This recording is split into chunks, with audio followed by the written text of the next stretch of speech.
It's been a hell of a week, or weekend, I should say. I went from being a communist on Thursday to a Nazi on Monday. Which is, if anybody's done any of the reading, that's a rather hard political trajectory to navigate. I do want to just be upfront about this. When I was 23 years old, I got a skull and crossbones tattoo in Split, Croatia, when I was on Liberty with my Marine buddies who I fought in Fallujah, Ramadi with. We got the tattoo, and we then lived our lives until now. And I just thought I had a skull and crossbones tattoo. Until over the weekend or late last week when I started getting asked questions about if I had a hidden Nazi tattoo.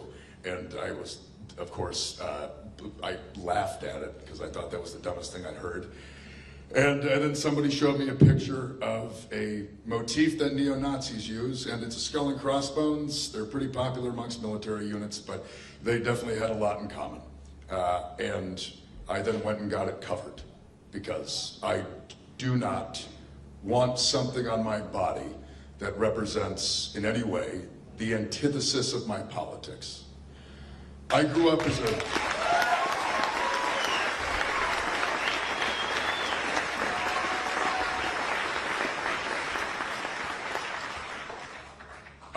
as a little punk rock kid listening to the Dead Kennedys and the Dropkick Murphys. And I will say that hating and fighting Nazis has been a big part of who I see myself for my entire life.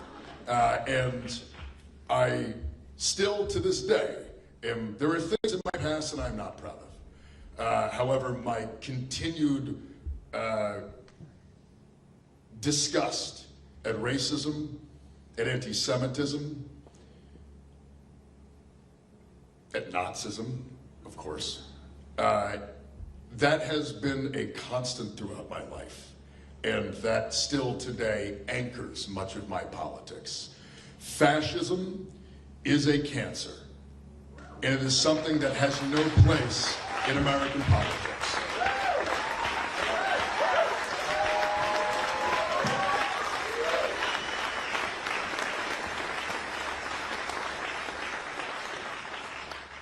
And now I would like to get back to talking about wealth inequality and Medicare for all, which is what we're going to be talking about today.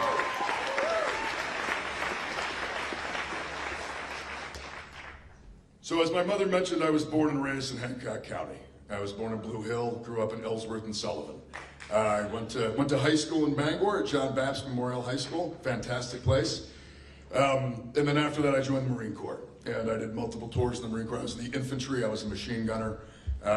After that, I switched to the United States Army, where I was a long-range surveillance team leader and a rifle team and rifle squad leader. Went to Afghanistan in 2010, 2011 with the Army. I did 4 deployments in the military, in the infantry. I got out of the Army in 2012, began going to college in Washington, D.C. I did not finish. I'm about 16 to 20 credits shy of a degree in history. But the oysters on my farm don't care, so I'm not going back to finish it. The reason I didn't finish is because I struggled immensely. I got back from my 4th deployment, and I really had no idea how to think about what I had gone through. I was very disillusioned with the wars that I had taken part in. I was also suffering, unsurprisingly, from PTSD, and I had a number of herniated discs, and my knees are bad. The infantry is not easy on your body, not in combat anyways. And I was in a pretty dark place for a long time. Those were the years that I was trying to go to college. And by 2016, I realized that I needed to leave, and I needed to go somewhere, but I didn't know where to go. I didn't know where I fit in society. I was deeply alone, very alienated and isolated. And I actually came up to Maine in the summer, and I hadn't been back to Maine in the summer in years. I always came home for Christmas and things like that, but it had been a long time. I came to Maine with a friend of mine from DC. We were standing in Sullivan, Maine, looking out across the bay at MDI, and my friend looks at me and she says, "So this is where you're from?" I was like, "Yeah." She's like, "So this feels like home to you when you're here?" And I was like, "Yeah." She's like, why do you live in Washington, D.C.? And I didn't have a good answer. And when I went back down to Washington for a few weeks and realized that while I didn't know what I was supposed to do, and I didn't know where I was supposed to fit in, it seemed like Maine was the place for me to go back to. Sorry. My mom got me all emotional, and now I'm in trouble. Gonna have a musky moment. Some people got that joke.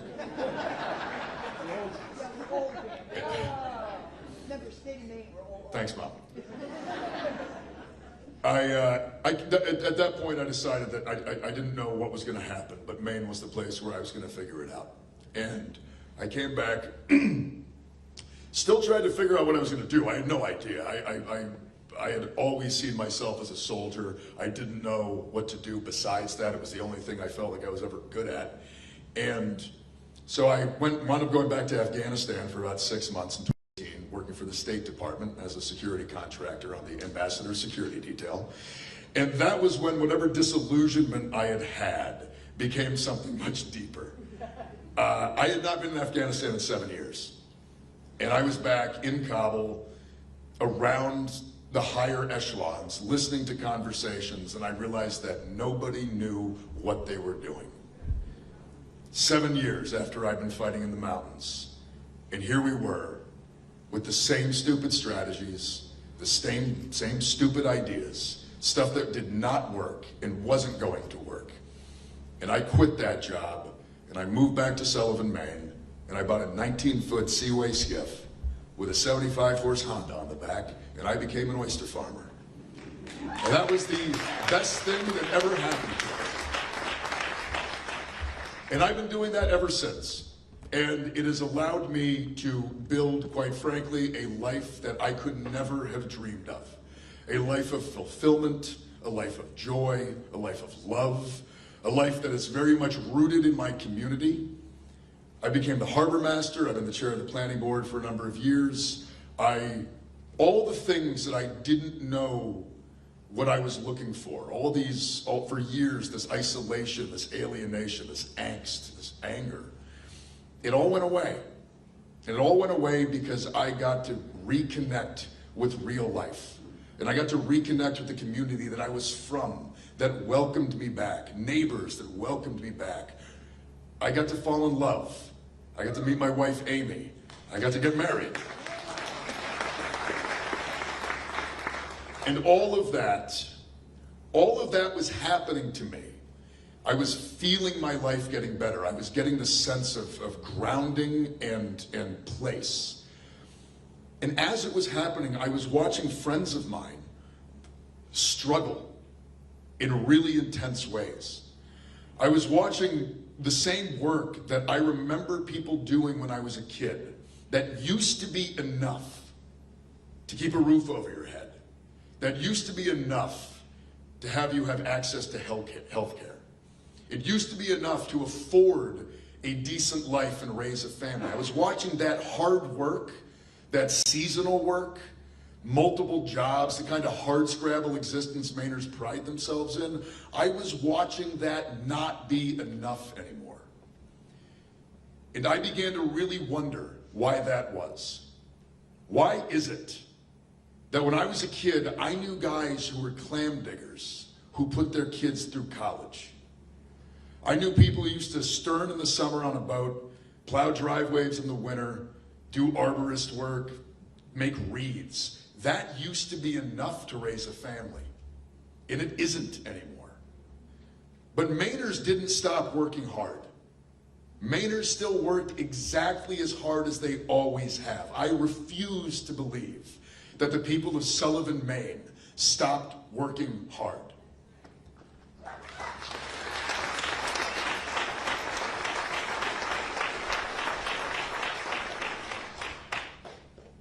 And they didn't stop working hard. What happened was that we have a system that has been built to make sure that that hard work does not pay off for them. When I was born in Blue Hill, back when you could do that, There were something like 6 birthing centers in eastern Maine. We have 2 now. The only independent one closed over the summer. Now all the birthing centers are owned by Northern Light, a consolidated company that owns all the hospitals. I was born in 1984. That was not that long ago. The idea that we have less now as a society makes no sense to me. The idea that people used to be able to work hard and have access to the goods and the services that they required to live dignified lives, it wasn't long ago that we still had some of that. And it's all gone now. In 1990, there were fewer than 100 billionaires in the United States. Today, there are over 800. That money went somewhere, and everybody in the state of Maine knows where it went.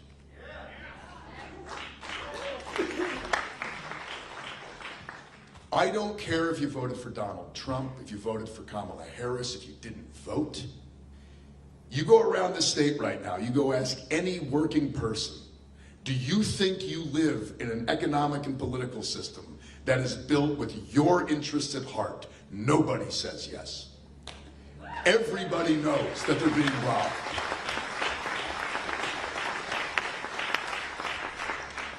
Mainers know in their bones that they are being robbed blind. And they know it because they can see it. They can see it in a for-profit healthcare system that buries them in nonsense about co-pays, in-network and out-of-network and premiums. They can see it in the rising price of goods and services we all need while wages remain stagnant for years on end. They can see it in the fact that housing in this state is becoming unaffordable for people my age and younger. They can look around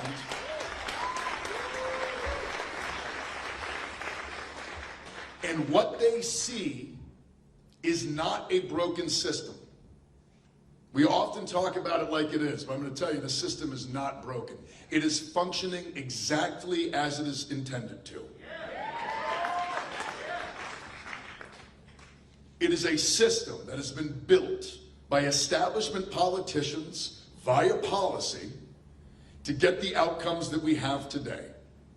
It is built to fleece working Americans and put their labor, their time, and their wealth into the pockets and the bank accounts of big money, of hedge funds, of private equity, of Silicon Valley tech companies, of Wall Street.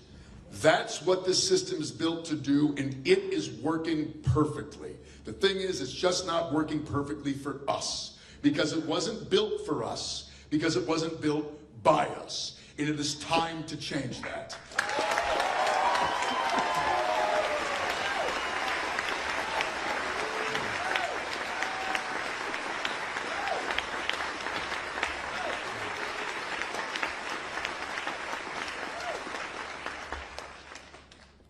The world that we live in today is not natural. We do not live in a political and economic reality that is organic. It is a system that is built by policy decisions. Policy that is written by establishment politicians in Washington, D.C. at the behest of their donors and their supporters. And it is a system that was made to make sure that no matter how hard you work, you will never feel like you have power. You will never feel like you live in a system that is accessible to you. I'm going to ask, who here thinks that American politics is something that actually cares about them? Who thinks that American politics is accessible to the average American, that it responds to the needs of the average American? Nobody believes this. And we don't believe it because it isn't true. And we're sick and tired of people lying to us and telling us that it's all okay. Telling us that this is a system that we can't do anything to change. It's just like this. Power's hard to get. Power's for these people. And they're up there, they're qualified. They have the pedigree.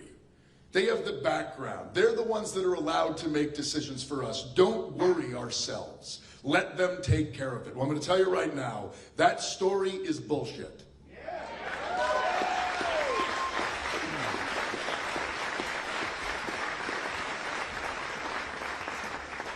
And the reason that I know that it is because American history tells us that it is. If you look at American history, if you look at all the good things that we got, you are not going to find things that were created by those in power. We did not get an 8-hour workday and a 40-hour work week because somebody wrote a nice letter to their congressman.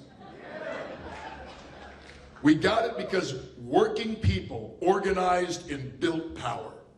And they used that power to fight for what they needed in the streets, in the hills, and in the halls of power in Washington, D.C. We didn't get the Civil Rights Act because LBJ woke up one day and thought it was a nice thing to have.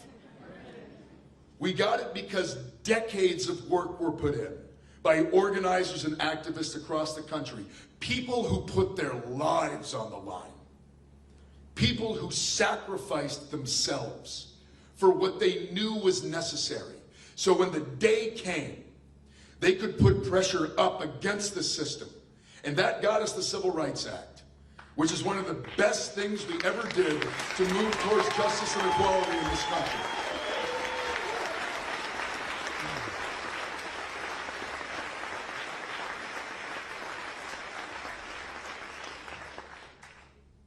We have legacies that show us the way forward. We have the legacy of the labor movement. We have the legacy of the suffragette movement. We have the legacy of the civil rights movement, of the disability rights movement, of the gender equality movement. And none of these are legacies of asking permission.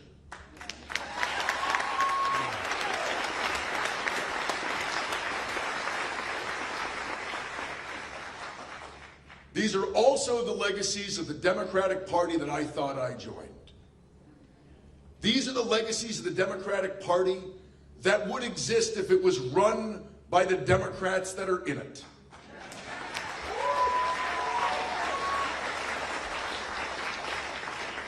When I go around the state of Maine, I don't meet Democrats in county committees. I don't meet Democrats who are state legislators. I don't meet Democrats who are just in the party existing. I don't meet any of them who think that it's a good idea to let the ultra-wealthy steal more money.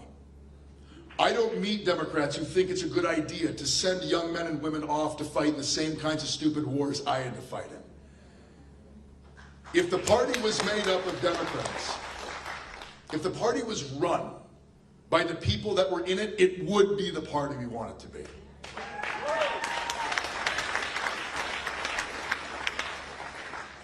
But the shameful truth is that it isn't. And this is where the hard work comes in. Nobody is coming to save us. No one is coming down from on high, out of the halls of power, to give us what we need. We need to reconnect with our legacies, and we need to learn how to build power again. We need to learn how to organize. We need to learn how to build trust and communication in our communities. And we need to then use that power to fight for what we deserve.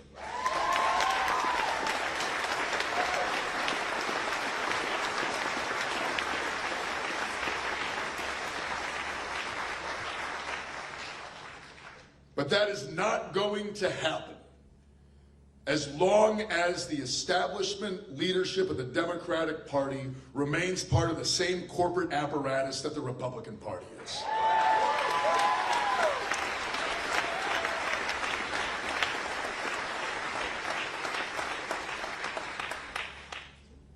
Now, Susan Collins, this is the easy part. Susan Collins' charade has worn thin.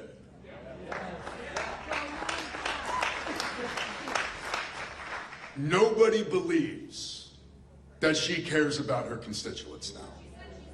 She's concerned. She's very concerned. The problem is that concern does not bring back a woman's right to choose.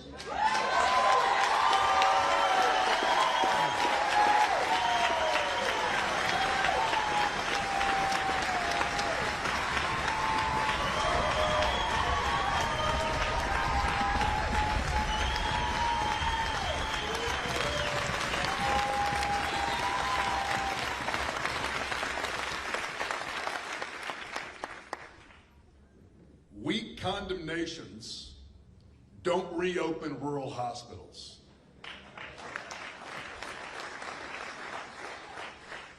Mainers of all electoral stripes now see her for what she is, which is just another self-interested politician who does things to stay in power so she can continue to serve her donors and the people that have access to her.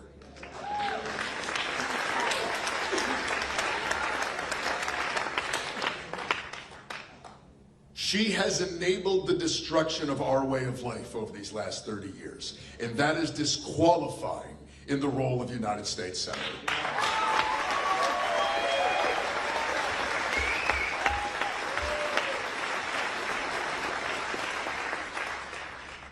Now, Maine deserves better than Susan Collins, but Maine also deserves an alternative who is not at risk of being beholden to the same corporate apparatus that she is.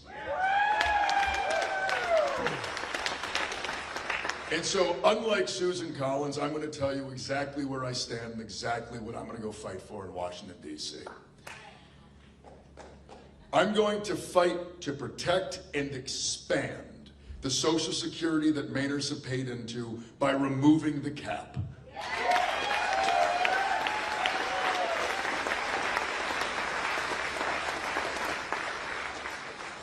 I will fight corporate greed and price gouging, which is driving up the costs of all of our daily commodities while our wages have remained stagnant. And on that note, I'm going to fight for raising the federal minimum wage.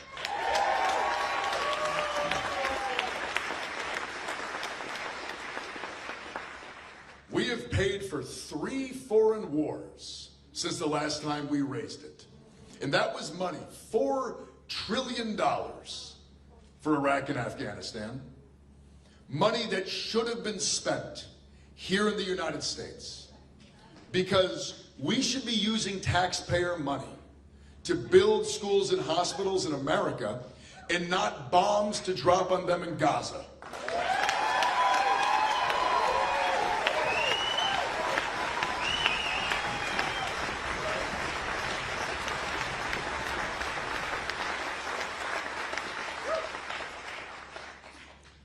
I will fight for the PRO Act and to expand the rights of all American workers to organize, because every worker in this country should have the right to join a union.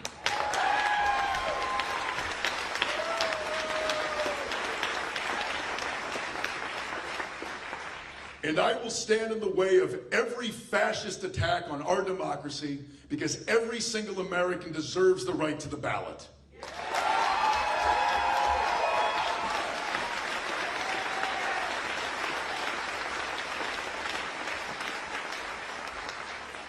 But there are 2 issues I want to talk about more in depth, because these are very close to me. This is healthcare and housing.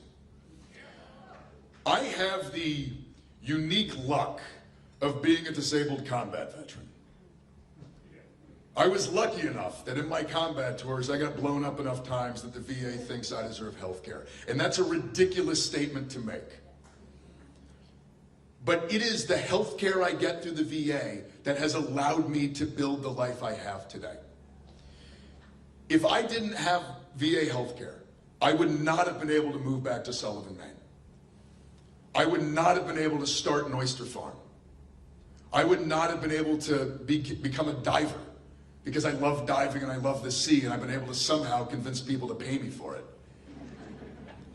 I would not have been able to take these risks or put this time in if I was trying to find health care. The VA gives me all the health care I need, and I don't have to think about it.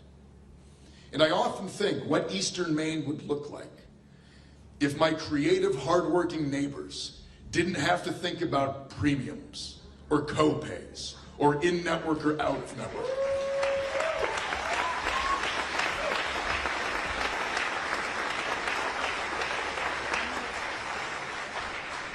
Because it isn't just about the money. It's about the time. It's about the energy.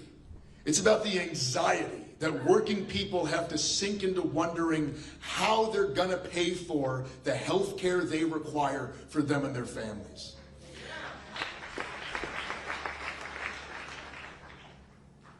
What kind of businesses would we have? What kind of art would be created?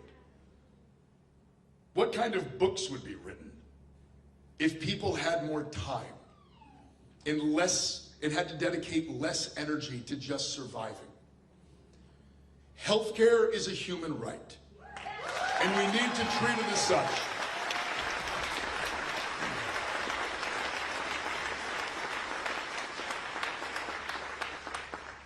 It is what allowed me to build the life I have today, and I don't think the bar to that kind of foundational support should have to be going and fighting in stupid foreign wars like I had to.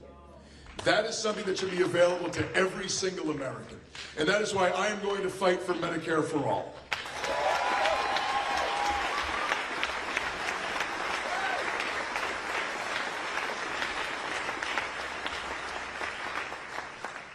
I also get support from the VA every month that allows me to pay my mortgage.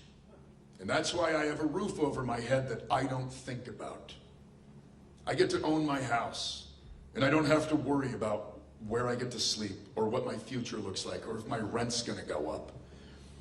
I get that stability because of the support I get from the VA. Housing is also a human right. And we need to have a system that treats it like that and not like a system built around making money for BlackRock or private equity. In the time that we have watched the prices of single-family homes in this country go through the roof, we have also watched private equity and hedge funds buying up those same homes. That needs to be illegal.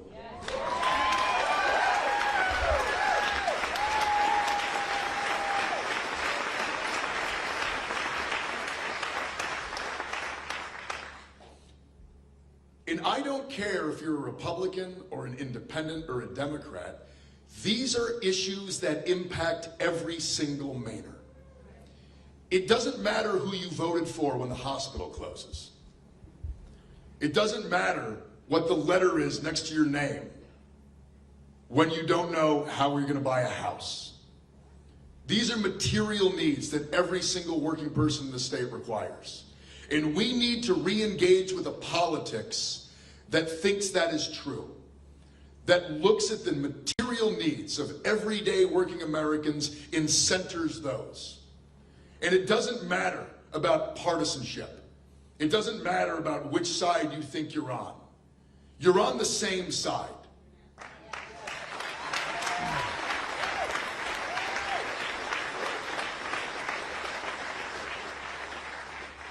The reason I am holding these town halls across the state of Maine is that is the message I want to convey. I want us to realize that down here in the real world, they get us all pointing fingers left and right when we need to be pointing fingers in one direction, and that is up.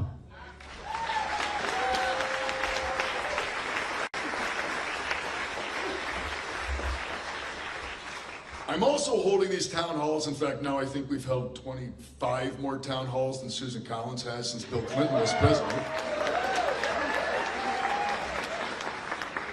I'm holding these town halls because not that long ago, I was still a normal working Mainer. And if I wanted to go talk to my senator, they were going to have to come to Ellsworth, Maine in the evenings or on the weekends so I could go down there and yell at them. And that's why I'm doing this. It is important to go out into the community and talk to your constituents. Working people in Maine don't have the money to go buy a fancy plate at a fundraiser. They don't have the time in a workday to drive to Lewiston or Augusta and talk to some intern in an office. A United States Senator needs to be accessible to the working people of Maine. The only way that you do that is by going out into the community and talking to working people where they live.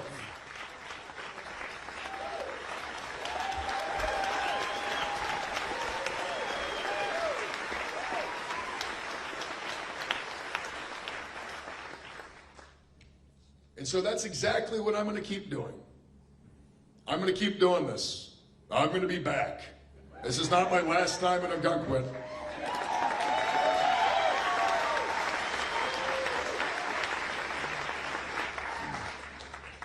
I've held town halls from here to Madawaska, from Rumford to Calais. I'm going all over the state, and I'm going to keep going all over the state. And when we can't have town halls, I'm going to knock on people's doors and I'm going to talk to them. Because the only way that you can connect with the needs of the people of Maine is to talk to the people of Maine.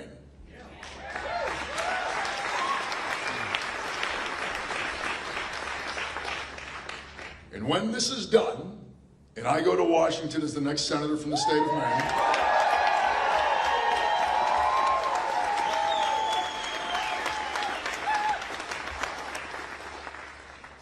I'm going to keep doing it.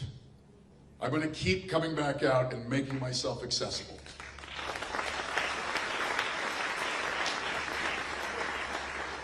Because I firmly believe that the reason we are in the straits we are today is that we have allowed hedge fund managers and corporate CEOs to have more access to senators than union leadership.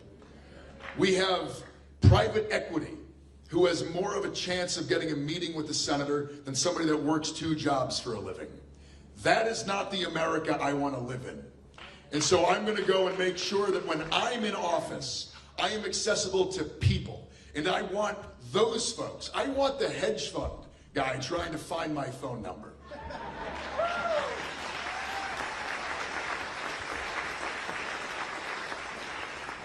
But I want the nurses union to have me on speed dial.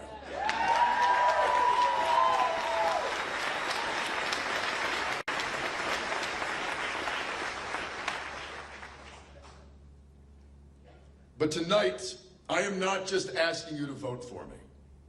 And I'm not just asking you to donate money to me, although that would please do. To get money out of politics in America requires raising an immense amount of money. It is an irony that is deeply frustrating, I will say.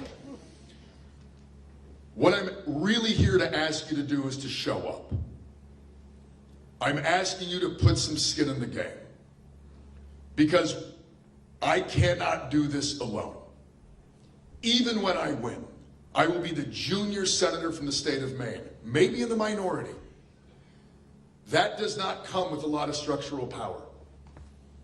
We need to build something else. We need to build something deeper. We need to build real power, not fake power, not power that looks like buildings and has fancy titles next to it, but the power of organized people, the power of organized workplaces, the power of organized communities, because that is where power actually resides. There is a story in this country that we are told that power is only for a certain few, but it isn't. Power is for those who are willing to organize and to take it. It is that simple. And we, the people of Maine, we are the answer to our own struggles. We are the ones who can build power and fight for ourselves. And we don't have to rely on any establishment politician to go do it. We have the ability and the opportunity to do it ourselves, and that work starts right now.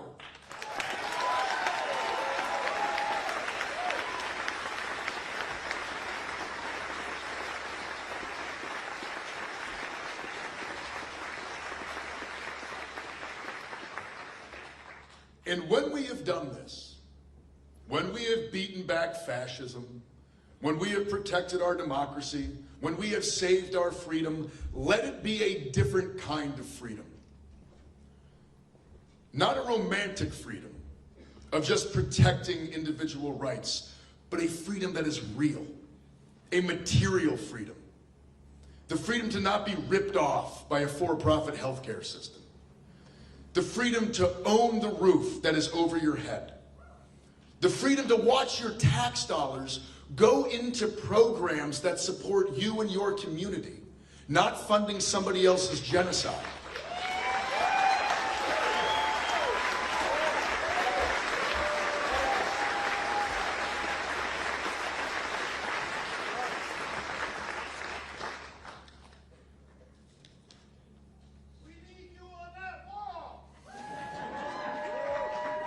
We need all of us on that wall.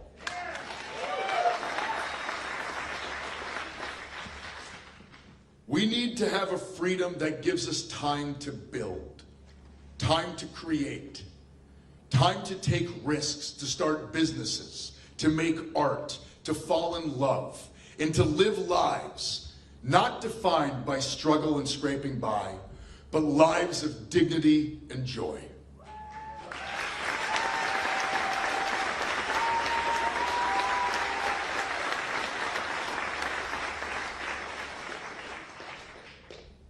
That is the vision. This is the opportunity before us. It is going to take an immense amount of work. It is going to require discipline and time and commitment. And it's going to take discomfort. What we have to do next is going to be hard. But if we don't do it, we are going to lose. And we cannot lose.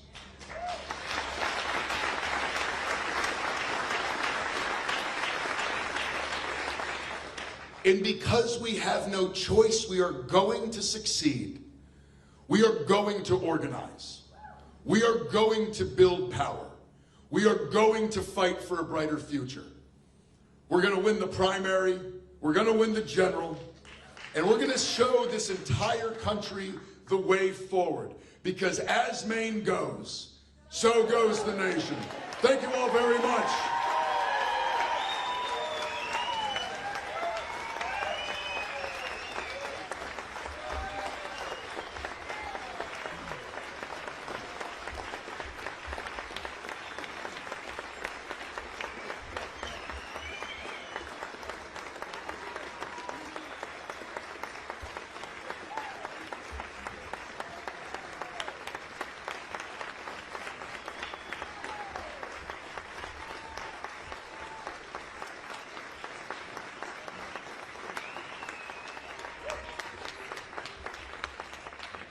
And now it's my favorite part. It's question time. I was afraid I wouldn't be able to see anybody, but I think I can. So I'm going to do this in I like the haphazard fashion. So if you have a question, raise your hand and I will point at you. Yes, sir. So lately, like over the past week, obviously, I've seen articles from mainstream media or like legacy media where they haven't talked about you before at all, but now, I mean, I don't want to make a connection, but after Janet Mills started running, you know, and it's kind of been, you know, without saying, I feel like I don't need to say anything, everyone knows what I mean, but your thoughts? When my wife and I decided to do this, we had a really hard conversation because we knew that what we are embarking on is going to destroy our lives. We knew that what we are trying to do, what we want to build, what we believe in, is antithetical to the system as it currently stands. And that the system was going to do everything it could to crush us. And we knew that when we thought that this was like a flash in the pan attempt at like doing something good. And then it blew up. And then I just waited for the day. Because I knew the day was coming when the machine was going to turn on and my life was going to get turned upside down. And that day came last Wednesday. It has remained since. I'm not going to minimize what has come out. I am not today who I always have been. I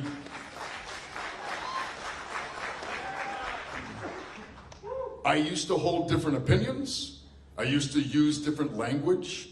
I said things and believed things that today I find abhorrent. I also grew.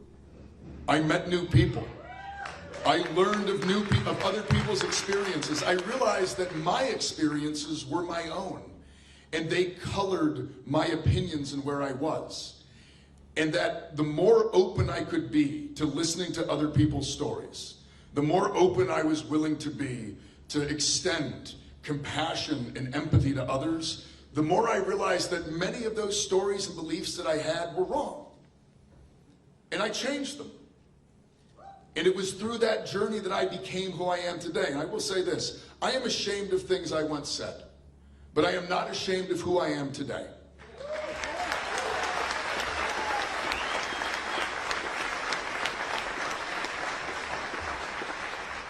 So I don't want to minimize this, but I will just say, the machine is turned on because it is scared. The machine has been turned on because they feel threatened. The amount of money and time it takes to dig through somebody's entire past who has not lived a very public life is extensive. And yet they are willing to expend those resources. They're not trying to organize people. They're trying to destroy my life. They're not trying to get out there and talk about issues. They're trying to figure out if I said something stupid on the internet 13 years ago.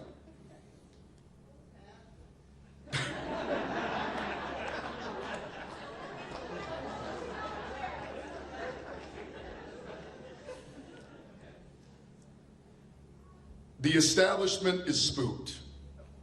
And I'll say this. If they thought that this was going to scare me off, if they thought that ripping my life to pieces, trying to destroy it, was going to make me think that I shouldn't undertake this project, they clearly have not spent a lot of time around Marines.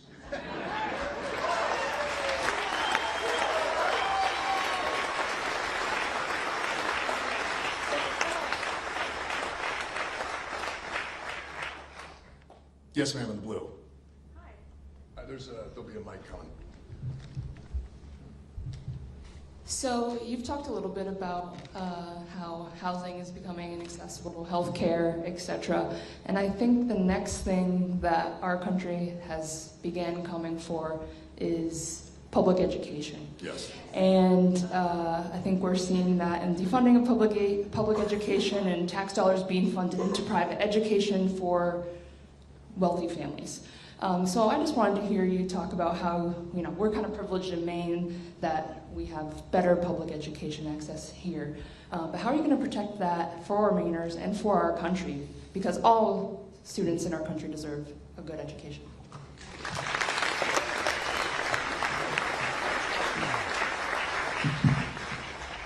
My wife, Amy, was a public school teacher for 15 years.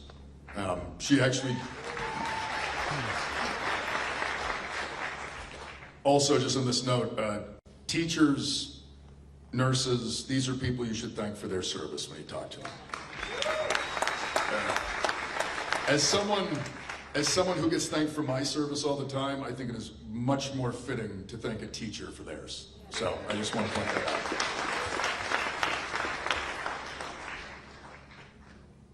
The right to a good education is one that every single American deserves. The Department of Education should not be cut or gutted, it should be expanded. The resources and wealth that this country has should be utilized to expand education. It should be utilized to make sure that we are taking care of not just K through end of high school, but childcare and higher education.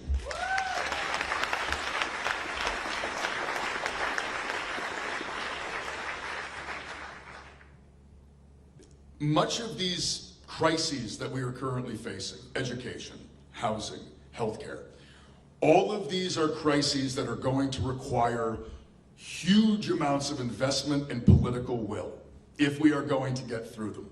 The days of playing around in the margins are over. The days of block grants and tax credits and weird little figuring out how to change the language of an existing law, that is done. If I am any kind of Democrat, I'm a New Deal Democrat.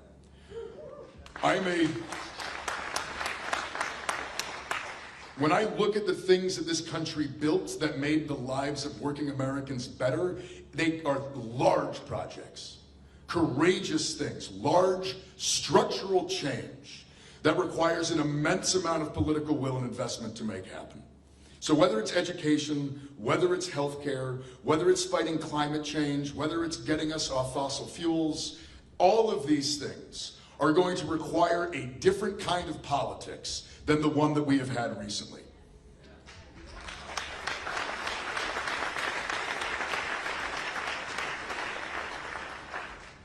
In the end, you get what you pay for. We stopped funding public education. We stopped listening to teachers. We started wasting time bringing in consultants and outside groups to tell us that this would work. If we had just listened to teachers, paid them what they are worth, and funded schools, we would not be in the problem that we're in now.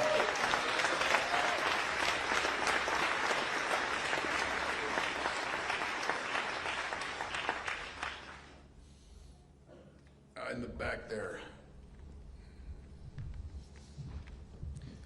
Along with education, how do you plan to teach the next generation how to not follow the misinformation out there and really come out here and support?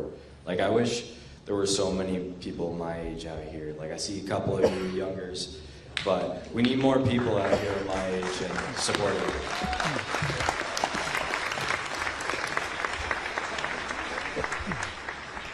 You know, it's been funny being involved in politics in Maine for a few years. Every time I go to meetings and people are always like, where are all the young people?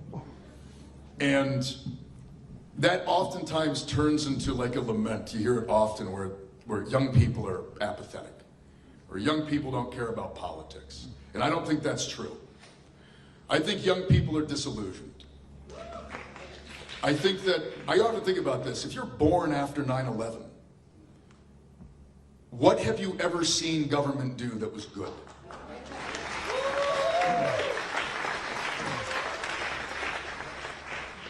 It isn't apathy. It is the fact that they just see it as something that will never be able to respond to their needs. And they're not wrong. They're like, that feeling makes perfect sense to me. I mean, in many ways, that's what animates my anger and animates this project. Because it is a politics that doesn't seem like it wants to be responsive. That's why we have to force it to be responsive. And like the misinformation, I don't have good answers here. I mean, truthfully, we are living in a media and information sphere that is run by the richest people on earth. They have an immense amount of power. As many of us have probably learned, there are no magic words to type on Facebook or Instagram that convince people to not believe nonsense. We've probably all tried. God knows I have.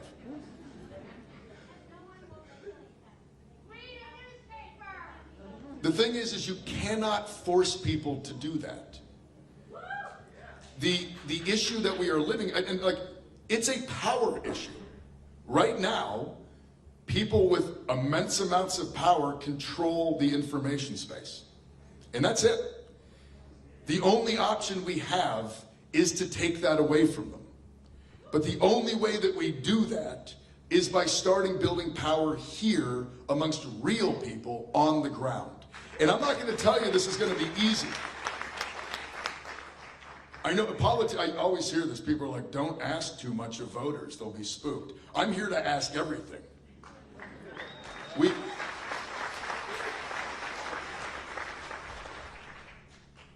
Building power, local organizing, this is where all of this starts. It's going to begin in face-to-face relationships. It's going to begin in building trust with people in the real world. And that requires time and energy. Anybody in this room who's ever organized before, you know that organizing is fundamentally difficult. You have to go out into your community and you have to tell your neighbors what you believe. And that is hard. And then you have to talk to them, knowing that you disagree with them on a myriad of issues, but you still have to go back at it, trying to find those places of common ground. And you have to remain empathetic and compassionate the entire time, even when faced with words and information that you find abhorrent. It is hard. And it's the only thing that we can do. It is the only way forward. We have to do it. Because for us to get young people to believe again, we have to show young people that politics is not about congressmen and senators. It's not about TV ads and races. Politics is about building power with your neighbors. Politics is about protecting your community. Politics is about being friends with people who you do not agree with. That is politics. That is real politics.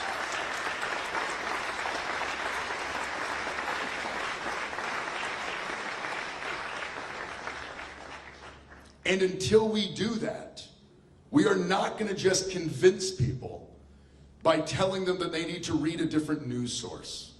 Not in a world where people are being bombarded with nonsense all day long.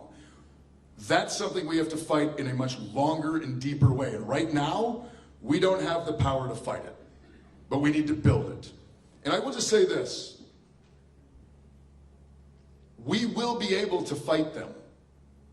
There are a lot even now of excellent United States senators who are working on projects around this, on building better regulation. But we need more. And that's the issue. But the only way we get more is by electing people that want to do more. And then we also need to build power to make sure that when we elect them, we have something robust to keep them accountable. And we have something that we can leverage to make sure that other members, other representatives of ours who might not be on board with what we want, that we have the power to make them get on board. That's what we have to build. And I think if we do that, I'll be honest, I see a lot more young faces at these events than I do at any other political event I go to. And I think the reason is young people are angry, and I'm also angry. And they want to do something about it.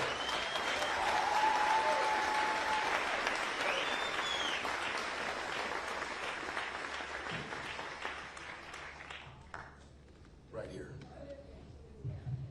So, given your age, your geography, what you do for a living, where you've been in your life, one would think that maybe your message and your anger and your vision, resonate across what are now considered political divides.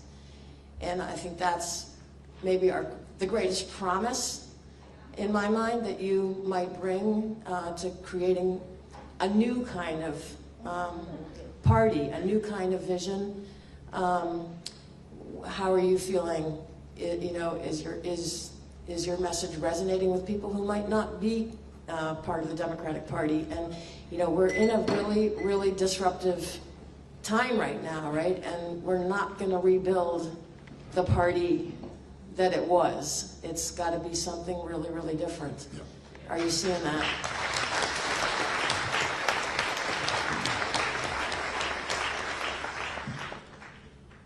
As I've been holding these town halls, I've been amazed at how many Republicans and independents show up to them. And we have good conversations. People come up to me in line afterwards. Living in Sullivan, a lot of my friends and neighbors do not have my politics. They're still my friends. We still talk.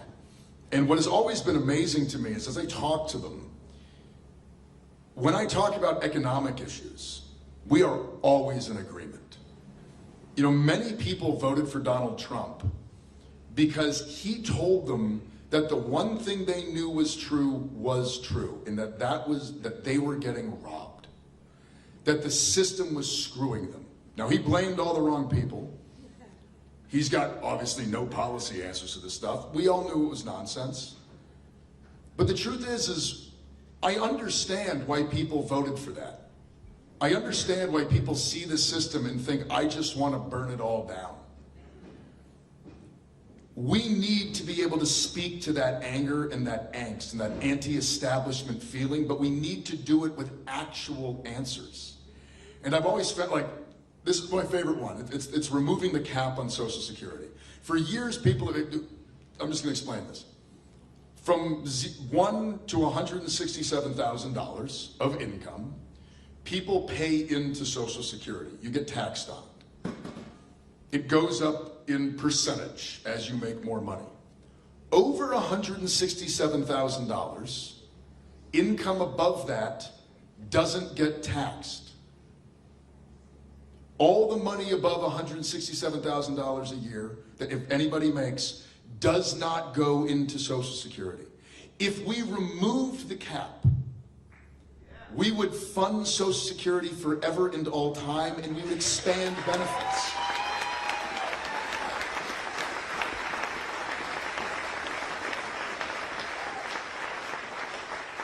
Now, I've actually had political people tell me not to talk about this because it's too complicated. I think it's the dumbest thing I've ever heard. It's highly not complicated.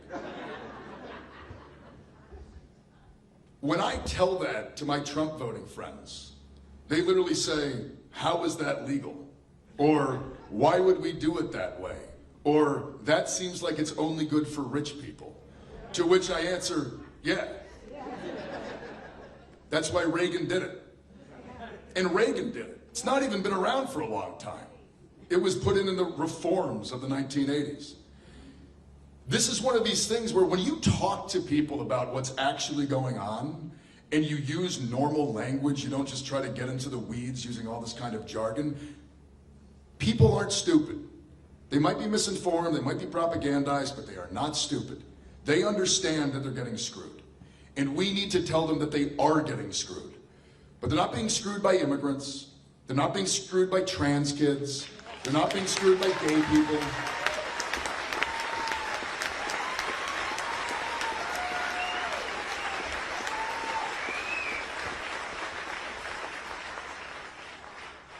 They're being screwed by the same people that have been screwing us the entire time. And that is this class. That is the upper echelons, the rich, the ultra powerful, the corporate interests.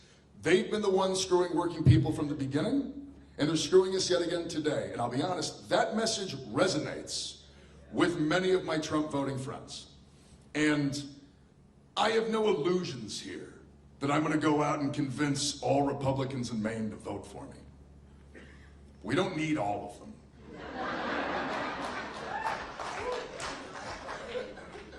The other thing is, it's in independence that I see an immense electoral opportunity. A lot of people in the state have become independents or unenrolled because they're disgusted. Because they hate both the parties. Because they think politics as it exists shouldn't. And I think my message speaks to that very deeply. And we are going to go out around the state, knocking on doors, talking to people, canvassing, opening offices, paying people to organize in their own communities, to get the word out that what we are doing here isn't nonsense, that this is something different, that we are trying to build something real, and we are trying to tear it all down. But we're trying to tear it all down so we can build something good. That is what we are trying to do, and I think that message resonates across the partisan divide.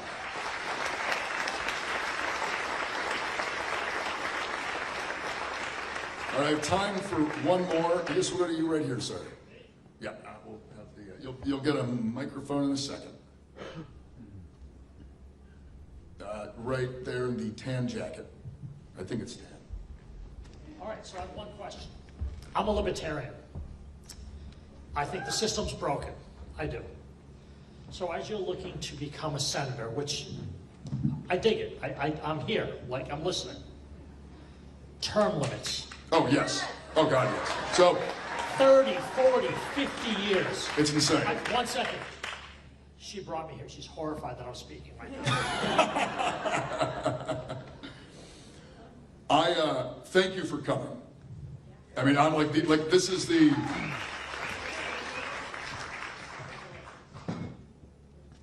term limits and getting money out of politics. I think are two things that until we fix them, we might continue finding ourselves back here in the same place. And when I talk about structural change, this is one of the things I'm talking about.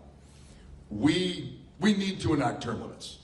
I've heard all the arguments for, I've heard all the arguments against. What I have seen in reality over the past 40 years tells me that we need this.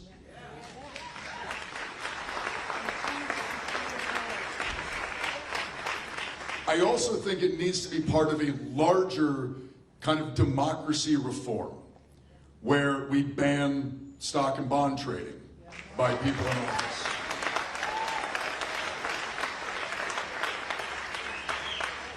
We absolutely need to pass a constitutional amendment to overturn Citizens United and get corporate money out of politics.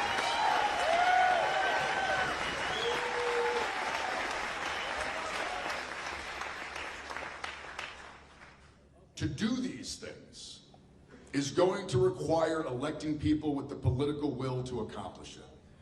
Now, I know what I'm saying up here are just words.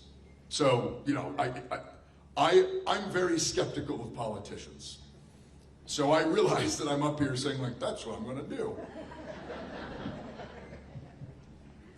What I will say is, I have not lived a life in which I was trying to be a United States Senator. I have no interest in being wealthy. I frankly have very little interest in personal power. Until I was approached with this idea by some friends, who now I really question how friendly they really were.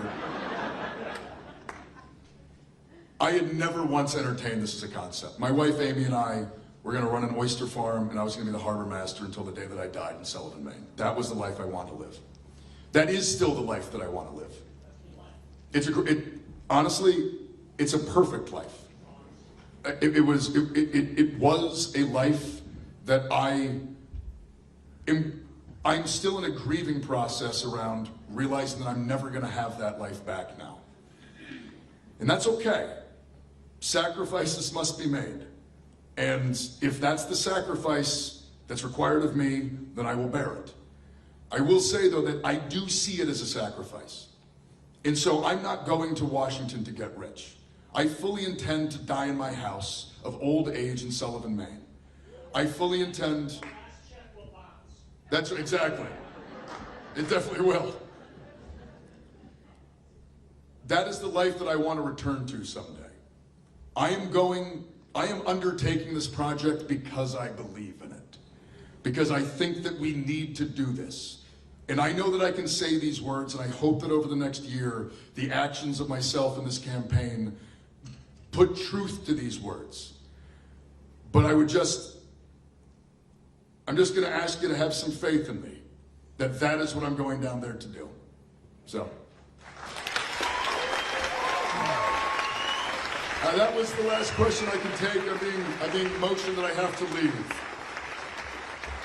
Before I leave, one last thing. I have to beg you for money. I hate this part. We need to raise a lot of money. We've raised over $4 million at this point. We have 11,000 volunteers, which is a number that I still can't quite grasp. In order to organize those volunteers, we need money. Organizers cost money. Volunteer coordinators cost money. Canvassing training, organizing training, all of it costs money. I am not taking corporate PAC money. I'm not taking APAC money.